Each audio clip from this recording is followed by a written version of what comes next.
Okay, magandang araw muli sa bawat isa. Purihin ang Panginoon, palakpakan natin si Lord. Yes. Welcome sa lahat ng mga sumusubaybay at sa mga manunood ng ating pag-aaral ng salita ng Panginoon ngayon. Isang mahalagang topic ang ating pag-uusapan. At pinamagatan ko po itong To Die is Gain. Ayan po, to die is gain. Alright? So, gain daw ang mamatay. Bakit kaya sabi ni Paul ito? Sabi sa Philippians, chapter 1, verse 21, For to me, to live is Christ, and to die is gain. Sa Tagalog, sapagkat sa ganang akin ang mabuhay ay si Kristo at ang mamatay ay pakinabang. Okay? Let us pray. Panginoon, maraming salamat po sa iyong salitang aming binasa. Purihin ka, Panginoon, sapagkat sa moment na ito, magbibigay ka sa amin ng insight patungkol sa buhay, Panginoon, at kamatayan. Purihin ka, dakilang Diyos, sa iyong lahat ng luwalhati. Mangusap ka, Ama, sa lahat ng tao na maabot ng tinig na ito, Ama. Sa pangalan ni Jesus, sa iyong luwalhati. Amen and amen. Laksakan natin, Milis Jesus. So, tanungin kita, kapatid. Ikaw, kapatid, ano sa palagay mo para sa'yo? Pakinabang ba ang mamatay? Depende. Kung kay Kristo ka. Kung na kay Kristo ka daw, pakinabang. Depende, ano? So, personal question ito.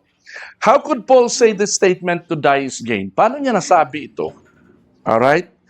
Para magkaroon ka ng ganito yung conviction, merong malalim na hugot ito. May alam si Paul na malamang hindi alam ng maraming tao. Hindi ito nasasabi basta-basta ng tao. Ito ay personal conviction. Isang very interesting topic ang aking share sa inyo ngayong araw na ito na hindi madalas tinatalakay sa pulpito. Okay? Malinaw po na nasusulat sa Biblia ang bawat segment ng ating buhay sa mga bagay tungkol sa kabilang buhay, sa mga bagay tungkol sa makalangit. Alright? Sa kamatayan, hindi ito sikreto. Ito ay hindi mystery. Ito po ay hayag na katotohanan. So, ang layunin ko sa mensaheng ito ay upang hikayatin tayo na iukol ang malaking bahagi ng ating buhay sa mga bagay na makalangit at hindi sa mga panlupa. Sa gayon, masunod natin ang kalooban ng Diyos habang tayo ay naririto. So malaking bahagi dapat ng ating buhay ay naiuukol natin sa mga bagay na makalangit. Okay? And to start, dito magsa-start yan sa ating isipan. Okay? And then sa ating pakikinig. Kaya makinig po tayo ngayong araw na ito. So, ang mga pinakamalalaking pagpapalang pwedeng matamo ng tao sa mundo ay wala sa alikabok. Nakita na kayo ng alikabok? Sobrang pino, no? Wala sa alikabok kumpara sa mga pagpapalang tatanggapin natin sa kabila. Okay? Siyang ihayag ko sa inyo ngayon. So, ang buhay ng tao ay may stages. Sabi sa biology, sa science, merong life cycle. Pero hindi lang po life cycle ang meron tayo. Merong stages ang buhay ng tao. Unang-una, bigay ko sa inyo example dito. Ang number 1, alright? Stage number 1 is earthly life. Okay? So sa earthly life, nabuo ka sa sinapupunan, yun yung stage 1. Okay? Pinaka-stage 1. Isinilang ka, stage 2. Inawat ka sa pagdedede, stage 3. Natuto ka magsalita, maglakad, nagkalagas at nagpalit ang mga ipin mo, nag-aral, nagka-mens, nanligaw, gumraduate, nag-asawa, nagkapamilya, tumanda ng hina, nagkasakit at namatay. Lahat ng ito ay tila stages ng buhay. Pero lahat ng ito ay stage 1 pa lang. Okay? So this is part of the stage 1. So dahil tayong mga tao ay merong succeeding stages, no, na inaasahan sa ating existence, kailangan maging handa tayo sa next stage, sa next level. Okay? Dapat makilala mo ang tagapagligtas mo sa stage na ito. Dito pa lang sa stage 1 dahil siya ang maghahatid sa iyo sa stage 2. Ang main purpose ng stage 1 ay hindi ang mag-imbak ng kayamanan dito sa mundong ito, no, sapagkat lumilipas ang buhay dito. Ang makilala natin ang Panginoon na ating tagapagligtas. Yan ang main purpose ng stage 1 o earthly life. Makilala natin si Jesus Christ. Sabi sa mga Gawa 4:12, sa Kanya lamang matatagpuan ang kaligtasan sapagkat walang ibang pangalan sa buong daigdig na binigay ng Diyos sa mga tao upang tayo ay maligtas. Kailangan makilala mo sino ba talaga ang totoong tagapagligtas. Walang ibang pangalan na binigay ng Diyos kundi si Jesus Christ. Huwag kang tatawag na ibang pangalan kundi si Kristo lang ang iyong tatawagan. Amen? Now, kailan mo ito dapat gawin? Kailan ka dapat tumawag? Sabihin natin ngayon. Ngayon. Sabi sa Ikalawang Korinto, 2 Corinthians 6 verse 2, for God says, at just the right time, I heard you. On the day of salvation, I helped you. Indeed, the right time is now. Today is the day of salvation. So ngayon, ang pagkakataon, the moment na nagkaroon ka ng chance, ngayon narinig mo, ngayon na, huwag ka na magpatumpik-tumpik. Yung salitang now and today na binabanggit dito, pinagdidiinan dito para sa right time, ito lang ang chance mo para makinig ang Diyos sa iyo. Sa kabila, wala na. Okay, ibig sabihin lang po nito, pag nakaligtaan mo, ang only chance na ito sa stage 1 at bigla kang nadulas sa stage 2. Ha? Inatake sa puso, na-aksidente bigla, no? Tumatawid lang, may binibili, no? Biglang nahagip ng malaking truck, hindi na nabigyan ng pagkakataon, o kaya di ka nagising sa umaga, kawawa ka, maigi pang hindi ka na lang isinilang sa mundong ito. Kasi na mismo ang pinaka-main purpose ng iyong earthly life, ng stage number 1. Papasok ka ngayon sa stage number 2. Ano tong stage number 2? Ito yung tinatawag na intermediate state. Ito yung pinaka-stage kung saan nandoon ka sa waiting area ng iyong kaluluwa habang hinihintay mo ang next level, ang next stage. Okay? So, intermediate state ang tawag ng mga teologo sa stage na ito. Ang ibig sabihin ng salitang intermediate, it means isang bagay na nagaganap sa gitna ng isang proseso o serye ng mga ganap. So, kumbaga nasa gitna ka dito. Ibig sabihin, meron pang kasunod, nag-aantay ka lang. Wala namang nakatira forever sa waiting shed, di ba? Wala eh. No? Hindi mo pwedeng gawing bahay ang waiting shed. Kaya nga tinawag doon waiting shed eh. O kaya holding room, no? Ganun 'yon. So pansamantala ka lang habang may inaantay ka doon. Yan ang intermediate stage. Ang magandang example dito ay yung katulad ng school year vacation time. Pagkatapos mo ng isang grade, halimbawa grade 1, merong 2 months vacation, yun ang intermediate stage para bago ka pumasok sa next stage, next level. Alright? Ganon din ang intermediate stage kapag ang tao pumasok dito, namatay at pumasok dito. So, unang-una, upon death, anong mangyayari dito sa intermediate stage? Upon death, magwawalay po ang tatlong bahagi ng katawan ng tao, ang kaluluwa, katawan, at ang espiritu. Sabi ng Ecclesiastes 12, verse 7, ang alabok ay babalik saan? Sa lupa. Ang ating katawang pisikal ay galing sa alabok, babalik sa lupa. At ang espiritu ay babalik sa Diyos na nagbigay nito.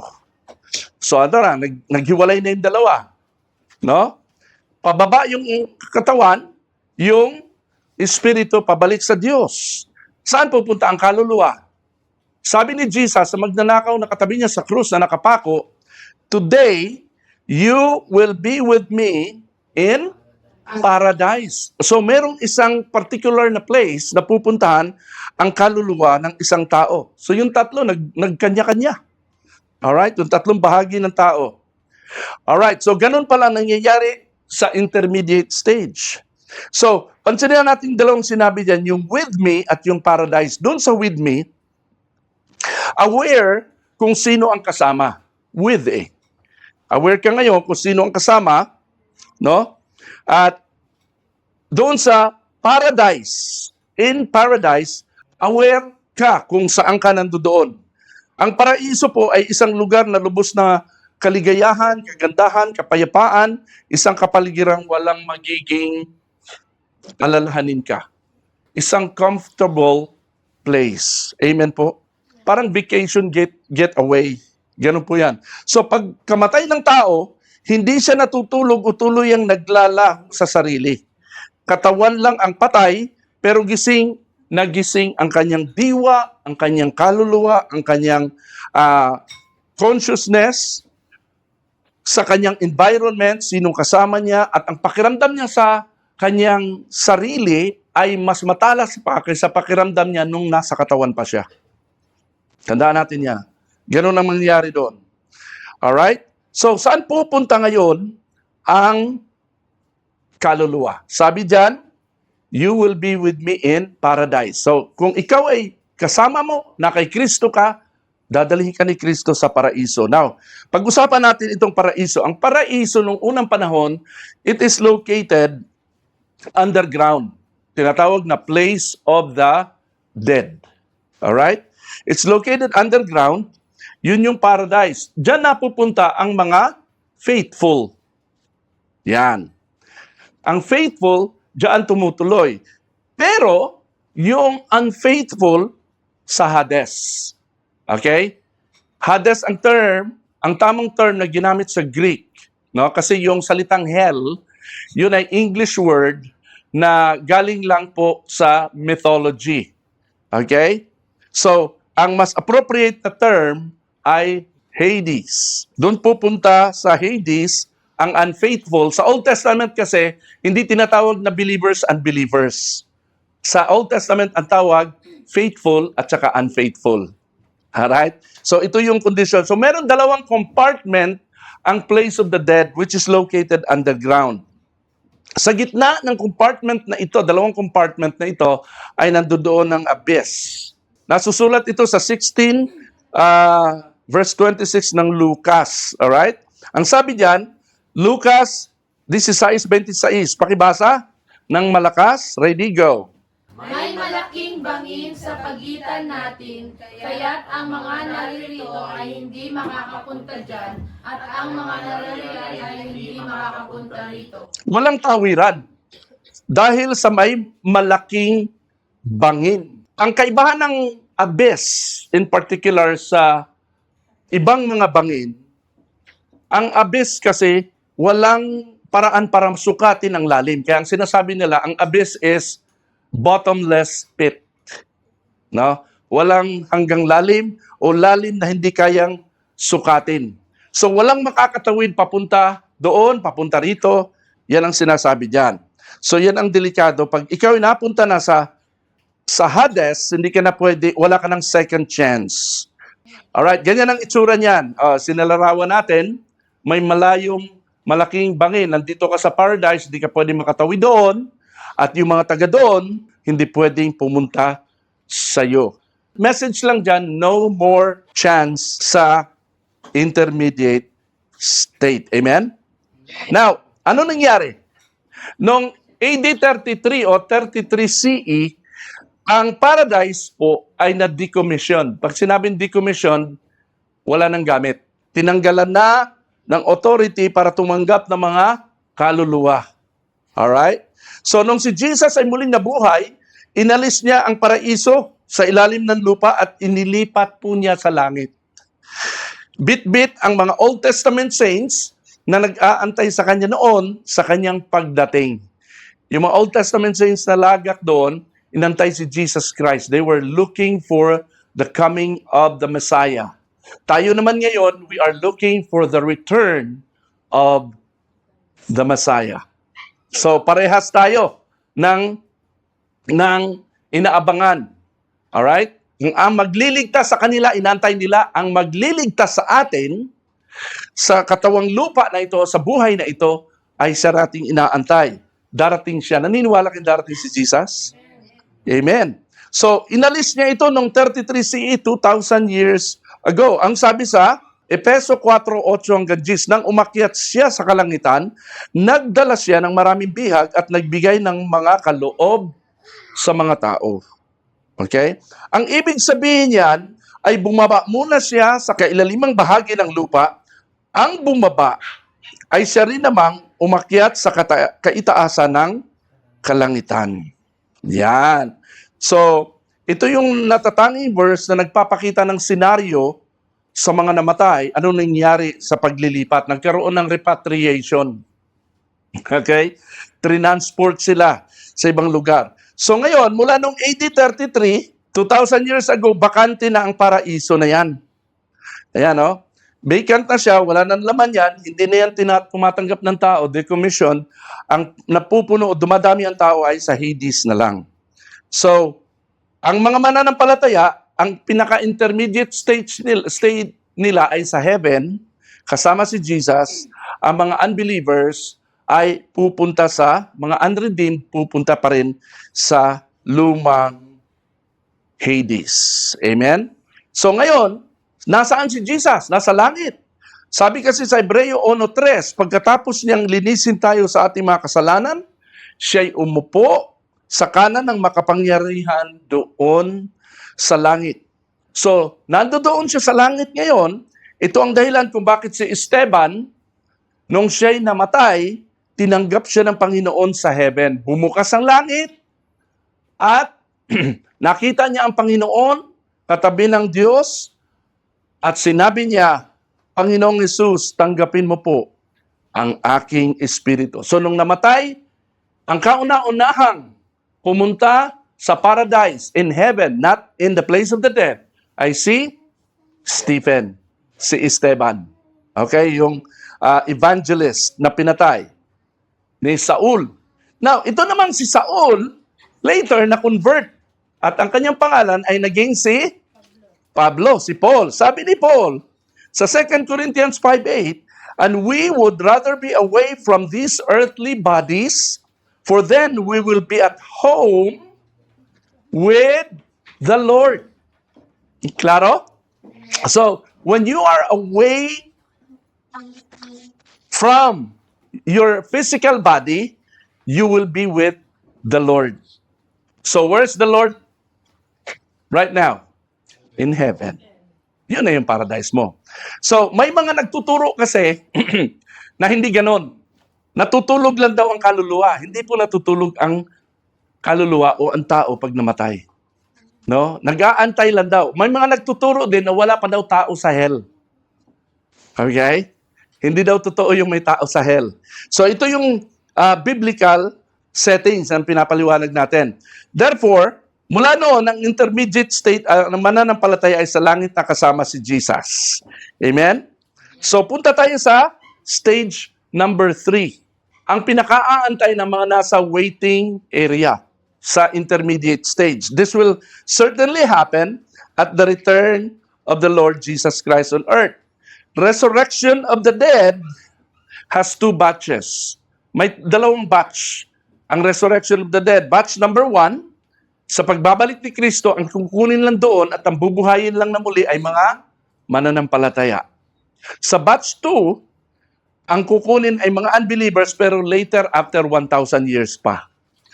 So mapoprolong pa yung agony nila sa Hades. Ito ay nasusulat sa Revelations 20 verse 5. Basahin nyo na lang, ha? Okay. Now, ano ang mga sequence of events na mangyayari pag ikaw ay pumasok na sa 3rd stage na ito? Ito yung mga sequence of events. Number 1, bababa si Jesus sa alapaap at makikita siya ng lahat ng tao. Number 2, bubuhayin muli ang mga namatay na kay Kristo at magkakaroon sila ng katawang wala ng kamatayan. At ang sumunod, ang mga maaabutang buhay pa, mga apo-apo na natin po sila, no? Ay bigla na lang magkakaroon ng bagong katawan, katawang hindi na nabubulok, katawang hindi na masisira. Kumbaga, kung ikay kasalukuyang naabutan ni Jesus Christ na may sakit, may sugat, dahil sa persecution, mangyayari ito after the Great Tribulation.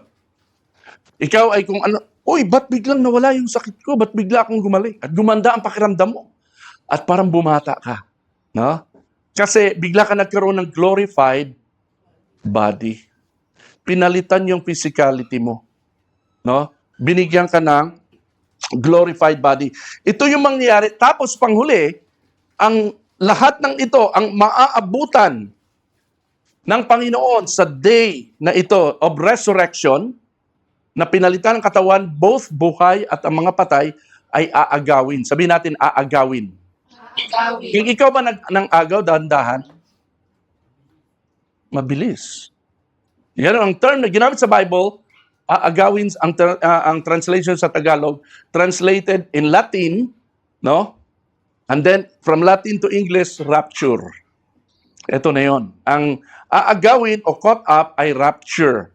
So, sa pag-aagawin ka, lahat ng ito, magaganap lang ito in a twinkling of an eye, sa isang kurap. Sa isang kisap mata, mapapalitan lahat, mabubuhay ang mga patay, mababago ang katawan, at bigla na lang maglalaho, pupunta sa himpapawid. Na ang term na ginamit dyan ay himpapawid.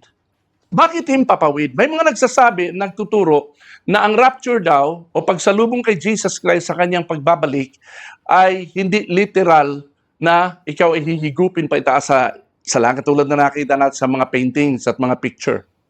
Pero ang tanong ko doon, kung hindi ganon, bakit ang term na ginamit sa Bible ay himpapawid?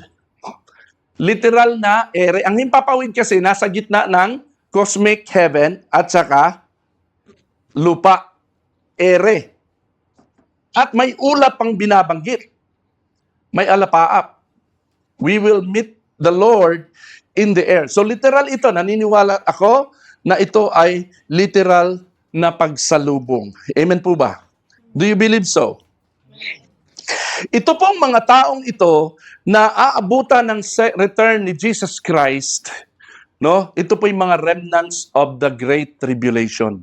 Mga hindi napatay ng Antichrist, ng existing government, no? During that time, na nagsasuffer sila sa mga kapighatiang nangyayari, pero naabutan silang buhay pa din. Papalitan na lang yung kanilang katawan. Amen po ba? Sabi dito, 1 Corinthians 15 verse 52. Pakibasa nga po. Sa isang sandali, ready, go. Sa isang sandali, sa isang kisap mata, kasabay ng muling pag-ihip ng trompeta, sapagkat sa pagtunog ng trompeta, ang mga patay ay muling bubuhayin at di na muling mamamatay. Babaguhin tayong lahat, ang ating katawang nabubulok ay mapapalitan ng hindi nabubulok, at ang katawang namamatay ay mapapalitan ng katawang hindi namamatay. Ang ganda nito. Babaguhin tayong lahat. Ang nabubulok, papalitan ng hindi nabubulok. Ang katawang namamatay, ay papalitan ng hindi na namamatay. Sa 1 Thessalonica 4:16, ang sabi diyan, sa araw na iyon ay maririnig ang tinig ng arkanghel at ang tunog ng trumpeta ng Diyos, at ang Panginoon mismo ay bababa mula sa langit na sumisigaw. At ang mga namatay na sumasampalataya kay Kristo ay bubuhayin muna. Ano yung mauna? Patay, yung manang namatay. Pagkatapos, sa verse 17 ang sabi, pagkatapos, tayo namang mga buhay pa at natitira. Sinabi, itong term na natitira, remnants of the tribulation. Kasi yung iba namatay eh. Natitira ay titipunin sa alapaap. Ito yung sinasabi ko, no? Literal na talagang cloud. Titipunin sa alapaap. So napakadami, magdidilim yan dyan, ano? Kasama ng mga binuhay upang salubungin ang Panginoon sa himpapawid. Sa gayon, makakapiling natin siya magpakailan. Itong last sentence, makakapiling natin siya magpakailanman. Kailan ba nangyayari ang meeting ng dalawang magsing-irog na magkakapiling na sila magpakailanman? Wedding. wedding. So, yung meeting the Lord in the air, kasunod noon ay wedding ceremony in heaven. Kasalan sa langit. Yan, the marriage supper of the Lamb. Revelation 19 verse 5 to 9. Kaya most awaited talaga itong rapture na ito. Itong pagdating ni Jesus Christ at babaguhin tayong lahat. This is an experience na hindi ma-experience ng hindi mananampalataya. Now, bakit dito hindi pinagdiinan o hindi masyadong binigyan ng emphasis yung wedding ceremony? Naintindihan natin? Bakit kaya? Bakit sa Revelation chapter 19, sa buong chapter 19, binigyan lang dito ng emphasis yung marriage supper. Ano ba yung marriage supper? Supper is dinner, di ba? Dinner. Okay? Bakit supper ang pinagdiinan dito? Hindi pinag-usapan yung mga requisitos ng kasal, di ba? Ito, si Bebe, kakasal. Pinagdidiinan dito ay, ang binibigyan ng pansin dito yung mga requisitos ng programa ng kasal. Tama? Pero dito, yung kainan. Hindi masyadong klaro ang Bible kung bakit, pero may importante akong nakita kung bakit ito ang pinagdiinan. Meron kasing prophecy si Jesus na mababasa mo sa Mateo 26, verse 29. Sinasabi ko sa inyo, hindi na ako iinom nitong alak mula sa ubas hanggang sa araw na ako'y muling uminom nito na kasalo ninyo sa kaharian ng aking Ama. Kumbaga, no? Ang time na ito, itong marriage supper na ito, yung toast ng wine. Okay? Yung i-raise ng gano'n. Taas natin mga baso.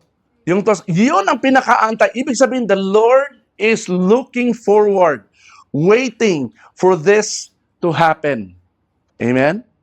Ito na yung pinaka-moment of truth ng pagniniig ng dalawang magsing irog. Alright? Yung marriage supper na ito ang pinaka-importante sa time ng rapture. Pagkatapos noon, mangyayari ito. Amen? So pagkatapos ng salubong natin kay Lord sa himpapawid, kasunod ay yung kasalan at marriage supper of the Lamb. Itong prophecy na ito, hindi pa ito natutupad. Ito ay pansamantala lang nating ino-orient, ginagawa every first Sunday of the month. Pero sabi ni Jesus dito, no gagawin nyo ito, sabi din ni Paul, hanggang sa siya ay bumalik. Kasi ito yung nagpapaalaala sa atin at ito din yung aabangan natin pag dumating na si Lord. Amen? Yung moment na ito. Okay? Meron pang mas malalim na kahulugan yan, di na natin masyadong bibigyan ng diin. Pinapakita ko lang yung sequence ng events. Kung ano ang dapat nating asahan. Sa ganon, ang ating isipan ay ituon natin sa mga bagay na hindi panlupa, kundi sa mga magaganap sa atin afterwards. Okay? So yung church na ni-rapture po, ihahayag doon bilang bride of the Lamb at ikakasal kay Jesus at doon magkakaroon ng wedding banquet. Sa simpleng salita natin ngayon, anong wedding banquet? Ang supper? Reception. Ganun lang kadali. No? Alright, the Lord Himself has been waiting and looking forward on that great marriage supper, wedding banquet with His bride and the church when He will again drink wine with all His disciples na dati 12 pa lang. Pero of course, by that time ng wedding banquet, kasama na tayo. Amen? Gusto niyo bang kasama? Yes. Alright. May isisingit akong tanong. Bakit may pagbubuhay na muli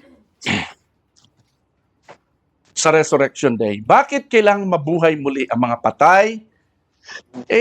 Nahimik na nga sila doon No? Nasaan na sila? Piling ni Kristo? Sila ay nasa perfect environment na? Pero bakit kailangang magkaroon ulit ng katawan? Have you ever imagined bakit may resurrection of the dead? So ganyan, ano? Mga itsura, ang daming tao siguro nito. I could only imagine kung gaano kadaming tao ito nahaharap sa Panginoon. Ayun. Biglang nagliwanag ang kanilang kasuotan. Bakit papalitan sila? Bakit tayo bibihisan? Bakit tayo papalitan? Merong akong ilang sagot yan. Number 1, pakibasa ng malakas. Ready, go.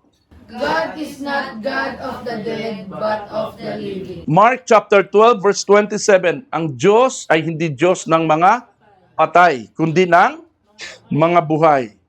Ang intermediate state na nasa heaven ka with Jesus ay intermediate state. Ito ay hindi buhay. Ito ay patay.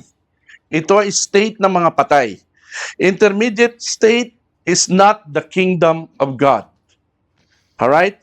It is a dead state. Wala sa dead status ang eternal plan of God sa taong nilikha niya sa kanyang wangis. Amen? Pangalawang dahilan, itutuloy ang naudlot na original plan of God. Genesis 2:15.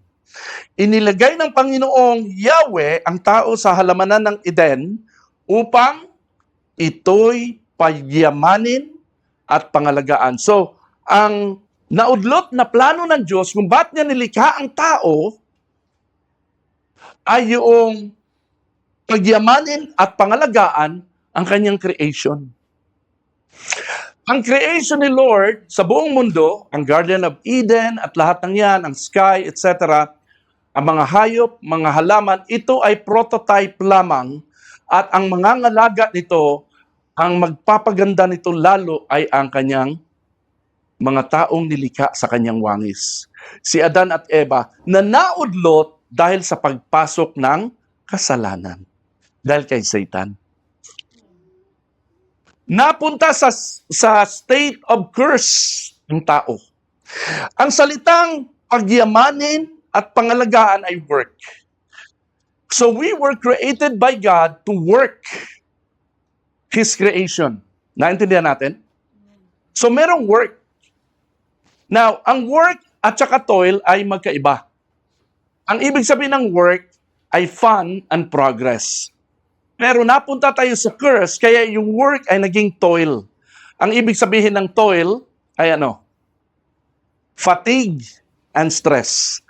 So yung fun and progress, naging fatigue at saka stress. Ang naudlot na original plan of God ay itutuloy dito. Kaya kinakailangan magkaroon ng katawan ang tao, katawan na kayang i-fulfill ang plano ng Diyos. Panghuli, papasok tayo sa stage 4. Yan ang panghuli dyan. Papasok tayo dyan, at doon kailangan ang glorified body. Kung wala kang immortalized, glorified body, hindi ka qualified na pumasok sa stage 4. Alright? Sabi kasi sa 1 Corinthians 15:50, flesh and blood cannot inherit the kingdom of God, nor does the perishable inherit the imperishable.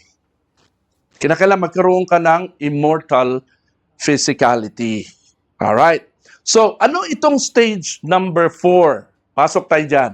The millennial reign or the millennial kingdom. Purpose dito is to fulfill all of God's plan for His creation without the devil, without Satan.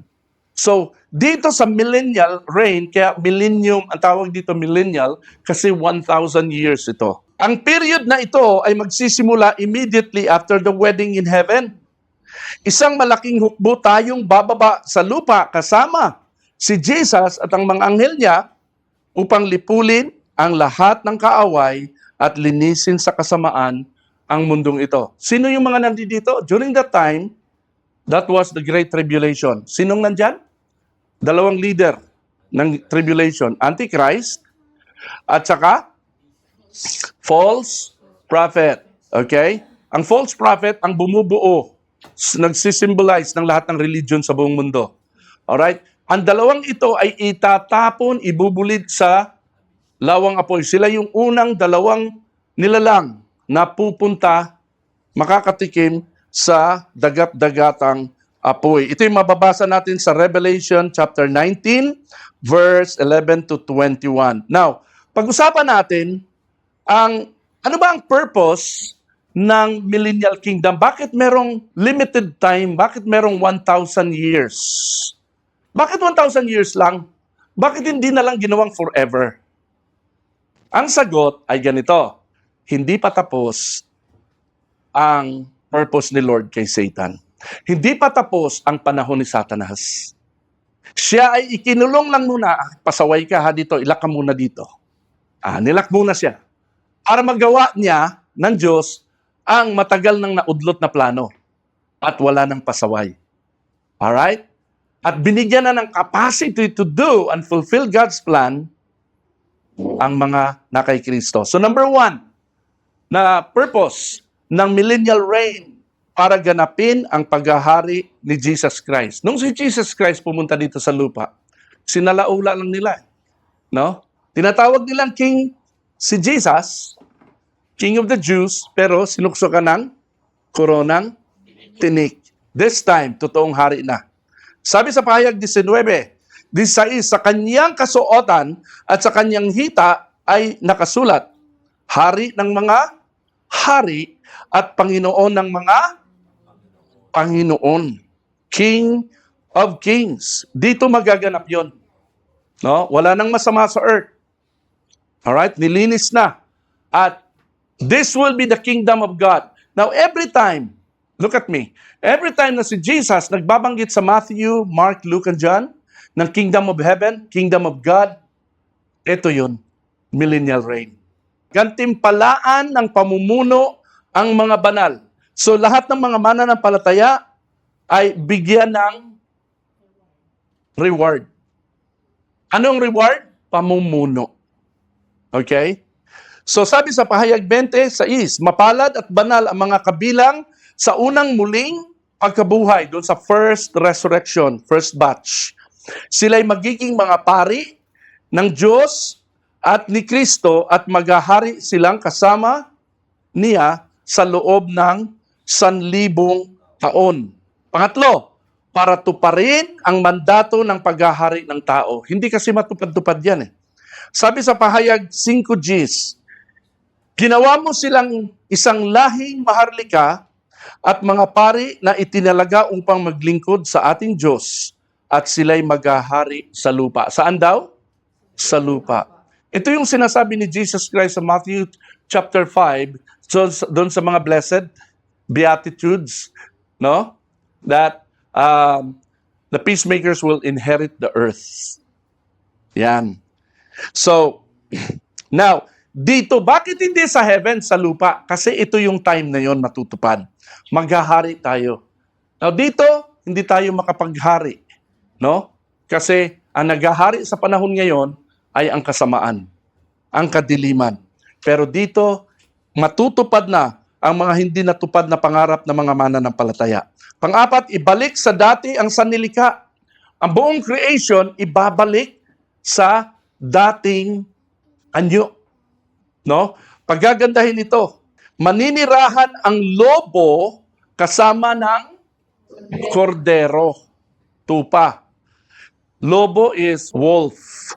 Hihiga ang leopardo sa tabi ng batang kambing. Okay, yung mga carnivore, no?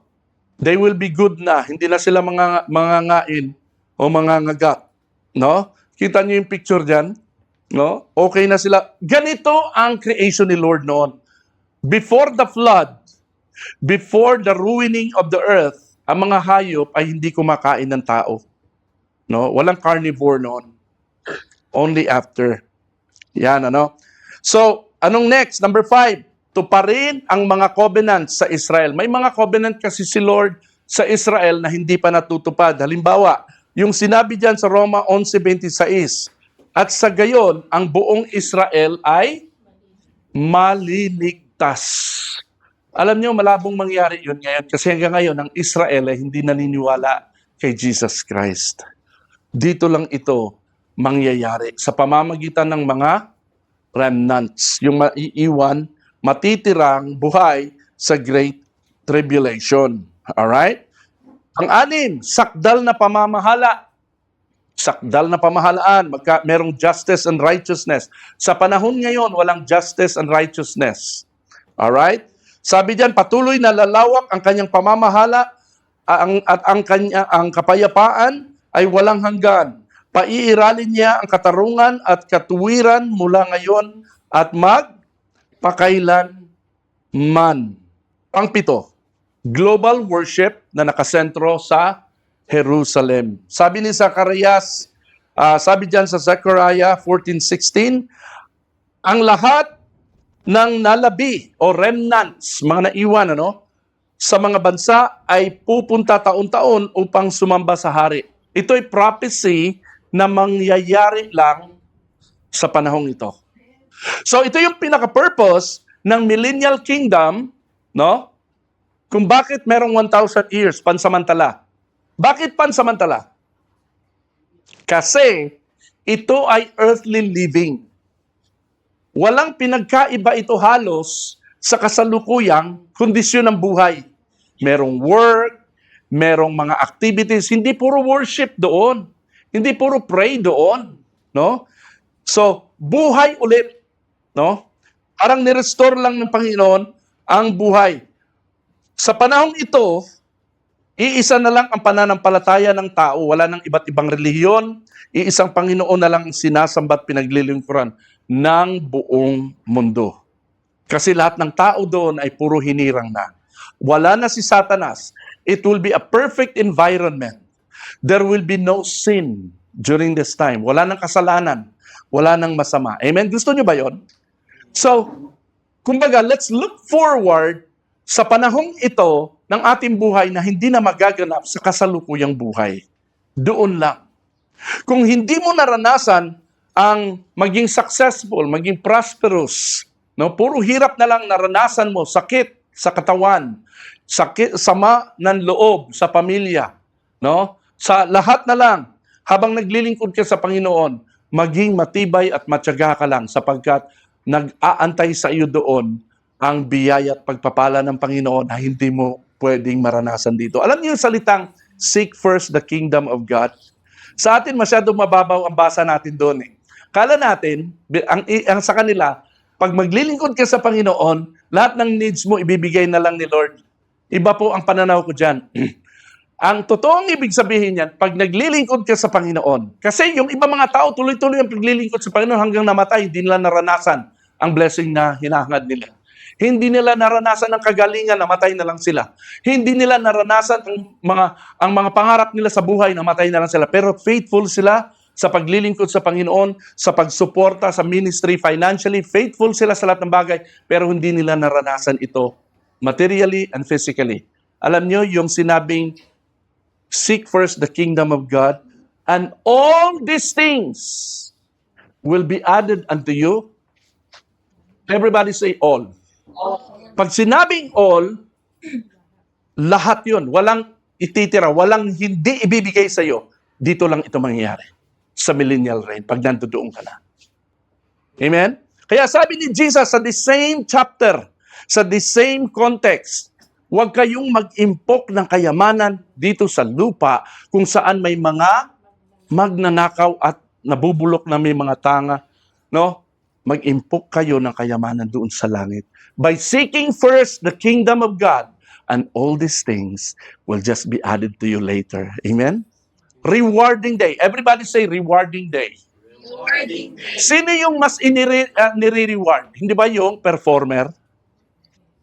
Kay Lord, ang performer, yung mga naglilingkod sa kabila ng kanilang hirap na pinagdadaanan sa mundong ibabaw. Amen po?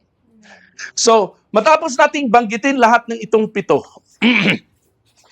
Ayan. Nirecap ko dyan. Matapos nating ipakita ito, sa palagay nyo, itong tanong, anong klaseng existence kaya meron tayong mga mananampalataya doon sa lugar na yun, sa millennial kingdom? Heavenly life ba? O a life that God had intended from the beginning, before the fall, bago nagkasala? Yes. Regular, physical, normal, earthly life pa din, walang sakit, walang toil, no? Walang hardship, No? Kasi doon tutuparin yun. Ha? Normal earthly life. Pag may, ibig sabihin, meron pa rin government kasi merong hari, si Jesus. At maghahari ang mga tao. Ibig sabihin, kung hindi ka naging mayor sa lugar na panahon mo ngayon, gagawin kang mayor doon. Gagawin kang governor doon. Kasi faithful ka dito ngayon. Amen? Hindi mo alam, baka si Abby, magiging mayor yan ng ang Caloocan doon. Ano? Di natin masasabi. Okay? Pag may government, merong economy. At pag may economy, merong wealth. Kasama dyan ang pera at ginto. Pag merong wealth, may distribution of resources. Pag may distribution of resources, merong division of labor. So talagang work. Ito, mundong-mundo ang buhay natin. Now, ang sabi doon, pagyamanin at pangalagaan ang kanyang creation. Ako'y naniniwala na ang high technology at science ngayong panahon na naabot na natin sa panahon natin ngayon, isa ito sa plano ni Lord na gustong mangyari ng Panginoon before the fall. Noon kasi mga tao noon, ang damit noon ay mga, yung mga damit ng hayop lang. Balat ng hayop, dahon, etc. Nasusundan natin? Ngayon, masyado ng high-tech tayo. No? Ito ay isang pamamaraan ng nais ng Panginoon na matupad ang kanyang plano sa atin at dito ito ma-fulfill.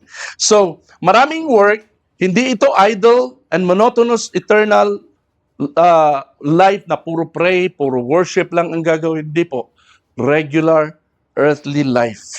Mamumuhay tayo na parang normal life lang sa earth. Minus all the stress, the problema, the alalahanin, yung mga kahirapan, etc. Lagi kang inspired, masaya araw-araw, walang konsumisyon, puro success, puro prosperity, abot kamay mo na lang ang lahat. Amen? Gusto ba natin yun? Okay, wala ng pain. Okay? Ito yung mga wala sa lugar na ito, sa millennial reign na ito.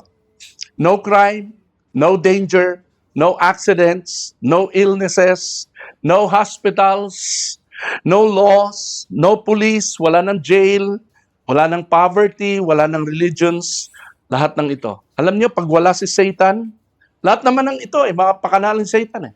Pag nawala na si Satan, no, at namumuhay ka na parang earthly life, ang saya. Tama ba? Napakaligaya. Kaya nga, wag nating iukol masyado ang ating panahon sa mga bagay na makalupa dahil may nag-aantay na mas maganda. Pakibasa, Isaias 65, 23 hanggang 25. Anumang gawaing paghirapan nila ay tiyak na magbubunga at hindi magdaranas ng mga sakuna ang mga anak nila. Pagpapalain ko ang lahi nila at magiging mga masusunod pa. Ang dalangin nila kahit hindi pa tapos ay aking diringgin at ibibigay ko ang kanilang hinihiling. Magiging panatag at wala nang masama sa banal na bundok. wow, amen? Anumang gawaing paghihirapan, tiyak na magbubunga at hindi magdaranas ng mga sakuna ang mga anak nila. Grabe, ano? Hindi mo na sasabihin, J-Ben, teka mo, daan ka, baka mahulog ka, baka matumba ka, baka madulas ka, wala nang gano'n. Be careful, wala nang gano'n. Pagpapalain ko ang lahi nila. Wala nang merong may sakit, pinanganak pa lang, may dati ng sakit. Inborn, wala nang gano'n. Mga deformities, mga anomalya, wala nang gano'n. Take note, may magkakaanak pala rito. Hello? Na gusto ko sanang tinanggal ko itong parting ito sa message na ito for the next time na lang kasi mahaba yan. At maging ang mga susunod pa, ang dalangin nila kahit hindi pa tapos. Hindi mo na sasabihin, paki-include sa prayer si No, wala nang ganon. Kahit hindi pa tapos, ay aking diringgin at ibibigay ko ang kanilang hinihiling. Magiging panatag at wala nang masama sa banal na bundok. What a life, amen? Heavenly life on earth. This is paradise on earth. And come to think of it, 1,000 years? Ilang beses ka magbi-birthday kaya dito, 1,000 years. Hindi, walang birthday doon. Kasi lahat sabay-sabay na pupunta doon. Okay? Anyway, yan po yan, ano? So, pasok tayo sa stage number 5. Ano tong stage 5? Ito na yung panghuli. New heaven and new earth. So, doon sa millennial kingdom, hindi binago yung earth. Tinanggal lang lahat ng masama at lahat ng madumi. Nung ma-fulfill na ang lahat ng plano ng Panginoon, lahat ng napangako ng Panginoon na hindi pa natutupad, kailanman hindi matutupad sa panahon ngayon, no? Tatanggalin niya itong earth na ito at ang heaven na ito, papalitan niya na bago. Sabi sa Revelation 21:1, I saw a new heaven and a new earth. For the old heaven and the old earth had disappeared. Everybody say disappeared. Disappeared. So hindi ni-restore o hindi ni-repair ang present world. Ito ay tinanggal at pinalitan ng bago. Anong sabi sa last sentence? And the sea was also gone. Wala ng dagat? Ang tanong, literal kaya ito? Pwede. Pwedeng literal, pwede rin hindi. Pero, kung titingnan mo ang context ng buong Bible, every time na binabanggit ang salitang sea o dagat, no, laging may pakahulugan ang Biblia. Ang unang maaring kahulugan ng wala ng dagat ay wala ng kaguluhan. Kasi, ang kaguluhan, chaos, disorder, danger, opposition to God, sa Biblia, ang dagat ay simbolo ng kaguluhan. Ginunaw ng Diyos ang buong daigdig sa pamamagitan ng global flood. Tama? Umangat ang dagat eh. Nalagpasan pa niyang Mount Everest. No? Wala na yan. Sabi sa Genesis chapter 1 verse 2, the earth was formless and empty and darkness covered the deep waters. Magulo ang earth nun. Puro tubig lang, puro dagat, walang lupa. No? Yan ang sinisimbolize ng dagat. Wala na itong kaguluhan na ito. Revelation 13:1, then I saw a beast. Ito yun yung Antichrist. I saw a beast rising up out of the sea. And on each head were names that blasphemed God. No? Sinisimbolize parati ang dagat. Every time na binabanggit ang dagat, meron itong pinakakahulugan na kaguluhan. Pangalawa, wala nang paghihiwalay. Yan. Nung panahon ng Biblia, ang dagat ay palaging hadlang sa paglalakbay. Malaking dagat, mataas na tubig, may mga bagyo, no? Naglalayo sa mga tao sa bansa, wala na yan. Ang mga tao during this time ay wala nang travel. Alam niyo paano mag-travel? Time travel? Hindi, ang tawag nito? Ang tawag dyan, yung nawawala na lang, dumarating na lang, tulad ni Jesus Christ, nagte-teleport. Okay? So, baka hindi na uso ang mga eroplano, barko, at saka mga sasakyan dito sa panahong ito. Okay? So, wala na yan. So, pangatlo, wala nang kamatayan. Wala nang takot. Ang dagat nung unang panahon, during the biblical period, kinatatakutan, kasi baka malunod, kinatatakutan, baka higupin ka ng lamunin ka ng dagat. Baka may lumabas na malaking monster sa dagat, kinatatakutan niya. Wala na yung lahat ng katatakutan na yan. Wala nang kamatayan. Ang dagat noon ay mapanganib at hindi kontrolado ng tao. Hindi katulad ngayon, kontrolado na eh. Alam niyo ba, ang paglalakbay noong unang panahon, kontrolado ng dagat? Wala kasing engine noong araw eh. No? Kung saan ka, itulak ng hangin, meron ka lang malaking layag. Tutulak ka na, you are under the mercy of the seas. Pero ngayon, kontrolado na ng tao. Pero during that time, hindi kontrolado ng tao ang dagat. Ito'y lugar kung saan maraming namamatay noong unang panahon. Kaya sa Revelation, iniluwa ng dagat. Chapter 21. Iniluwa ng dagat ang mga patay na nalagak sa kanya. Sabihin, maraming namatay noong unang panahon. Wala na ito pagdating ng Revelation. Pagdating ng new heaven and new earth. Amen? Wala na ito. Wala nang kamatayan. Sa Revelation chapter 20, ibinigay ng dagat ang mga patay na nasa kanya. Ibig sabihin, wala nang kamatayan, wala nang pagkawala, wala nang kinatatakutan. Ganap ng binago ng Panginoon ang kasalukuyang sistema. Amen? Now, gusto kong sabihin ito sa atin. Bakit ko ito tinatalakay ngayon? Sapagkat gusto kong ma-inculcate sa isipan ng bawat isa sa atin na ang buhay natin ay i-focus natin sa Panginoon. Huwag nating kaliligtaan ang Panginoon, ang ministry, ang prayer life nyo bilang pamilya. Turuan nyo ang inyong mga bata, ang inyong mga anak na idalhin sa Panginoon. Unahin nyo ang ministry, maglingkod kayo. Ano man ang inyong ginagawa, ano man ang inyong mga appointment, unahin nyo si Lord. Sapagkat lahat ng bagay na kailangan nyong gawin ay susunod na lang at ibibigay ni Lord sa inyo balang araw. Alright? Hindi tayo naglilingkod kay Lord para sa buhay na ito. Naglilingkod tayo sa Panginoon para sa kanyang kaluwalhatian at doon na lang tayo i-reward ni Lord pagdating ng panahon. Amen? Gusto ko lang pasalamatan natin si Lord sa sandaling ito sapagkat siya ang gumawa ng lahat ng ito sa atin, hindi tayo. Amen? Ito pala ang dahilan kung bakit si Jesus Christ ay kinailangang ialay ang sarili para tubusin tayo with a very high value, high price kasi napakalaki pala ng kapalit. Amen? Napakaganda ng matatamo natin na hindi lang natin naunawaan. Ang kagalingan, kalakasan, kagandahan ng buhay sa panahon ngayon ay hindi importante.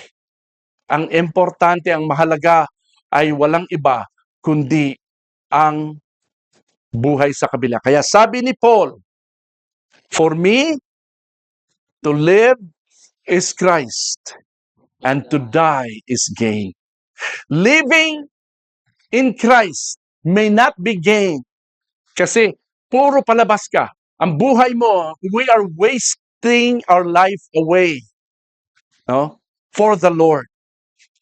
And the gain will come later. Amen? When you seek first the kingdom of God, all the gain will just follow, will just be added to you. Everybody say, to die is gain. Die is gain. To live is Christ, and to die is gain. Panginoon, marami pong salamat dahil kami, O Diyos, ay nagkaroon ng pagkakataon na makita namin ang glimpse ng hinaharap namin, Panginoon. Bilang kami ay mga disciples mo, mga anak mo. Salamat, Lord, because you're waiting for the day when the time comes na we will toss with wine together as bride and groom sa millennial kingdom. Or, yes, sa time na yon, Lord, we will be wasting our life away sa earth na ito, sa earthly life na ito. Because our life, living like this kind of life, Lord, is just living for Christ, nothing else. And then dying is gain, sapagkat marami ang nag-aantay na gantimpala sa amin pagdating ng panahon. Sa iyo, Ama, lahat ng luwalhati, pinupuri ka namin, Panginoon, sa pangalan ni Jesus. Amen and amen. Palakpakan natin si Lord.